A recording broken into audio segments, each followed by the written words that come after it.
Hello everyone, and today I'll be taking a look at Figma number 205, Honda Futayo from the anime Horizon in the Middle of Nowhere. Another new style box here, looking great in this awesome shade of royal blue.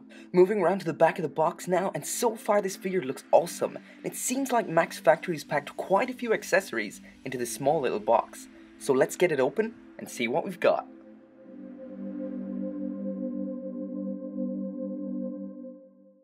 The pull-out DI stage segment is in the same shade of blue as the box. Now a quick look through the clear inner packaging, and this is packed with accessories. As well as the figure, we have two blue parts that attach to the head, an extra hair section, two alternate expressions, a sword, and a spear.